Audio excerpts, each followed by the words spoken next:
18 जुलाई से आम जनता पर महंगाई का बोझ बढ़ गया है। आज से जीएसटी की नई दरें लागू हो गई हैं। इनमें रोजमर्रा में इस्तेमाल की जाने वाली कई चीजें शामिल हैं।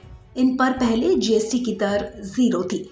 अब 18 जुलाई से पैक्ड और लेबल वाले दही, पनीर, लस्सी और रोजमर्रा के इस्तेमाल में होने वाली चीजों की कीमतों पर ज्यादा जीएसटी देना होगा।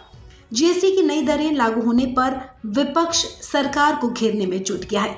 समाजवादी पार्टी के राष्ट्रीय अध्यक्ष अखिलेश यादव बीजेपी पर निशाना साधते हुए जीएसटी का नया भाव और अर्थ भी बता दिया। उन्होंने कहा कि जीएसटी की जो मार आम जनता पर पड़ी है, उससे दुखी होकर जीएसटी का एक नया अर्थ सामने आया है। अखिलेश ने कहा कि जीएसटी मतलब गई सारी तनख्वाह। अखिलेश यादव ने सोमवार को ट्वीट करते हुए लिखा कि आज से आटा, दही, पनीर से लेकर ब्लेड, शॉर्पनर, एलईडी, इलाज, सफर सब पर जीएसटी की जो मार आम जनता पर पड़ी है, उससे दुखी होकर जीएसटी का एक नया भाव अर्थ सामने आया है। इसका मतलब है गई सारी तनख्वाह। आपको बता दें, पिछले महीने हुई बैठक में जीएसटी परिषद ने विभिन्न उत्पादों पर जीएसटी दरों में बदलाव किया है। इसके तहत अब दही, लस्सी, पनीर, मछली खरीदने पर 5% जीएसटी देना होगा। इसके अलावा अन्य वस्तुओं के जीएसटी स्लैब में भी बदलाव किया गया है। आइए एक नजर डालते हैं जीएसटी की नई दरें लागू होने के बाद क्या चीजें महंगी हो जाएंगी।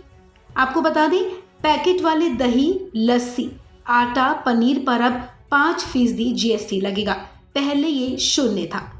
वहीं अस्पताल में 5,000 रुपए से ज्यादा महंगा कमरा लेने पर 5% जीएसटी वसूला जाएगा। पहले 0 था। एटलस, सभी तरह के मैप और चार्ट पर अब 12% जीएसटी लगेगा। टेट्रा पैक वाले उत्पादों पर भी अब 18% जीएसटी लगेगा।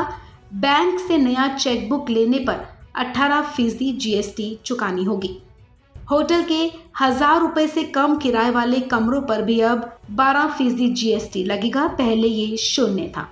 वहीं एलईडी लाइट्स, एलईडी लैंप पर जीएसटी अब बढ़ा दिया गया है। 12% के मुकाबले अब इन सामान पर 18% जीएसटी देना होगा। इसके अलावा नारियल पानी पर 12% और फुटवेयर के कच्चे माल पर भी 12% जीएसटी की नई दरें लागू हो गई हैं। बता दें कि वित्त मंत्री निर्मला सीतारमण की अध्यक्षता में जून के आखिर में जीएसटी काउंसिल की 47वीं बैठक हुई थी। बैठक में जीएसटी काउंसिल ने कुछ ऐसे खाद्य पदार्थों पर जीएसटी लगाने का फैसला किया था जिन्हें इस टैक्स स्लैब से बाहर रखा गया था। सरकार के इस फैसले के बाद अब पूरे देश में जरूरत की तमाम चीजों की कीमतों में इजाफा हो गया है। इससे आम लोगों की जेब पर असर पड़ेगा। इस खबर में फिलहाल इतना ही। तमाम अपडेट्स के लिए आप बने रहें वन इंडिया हिंदी के साथ।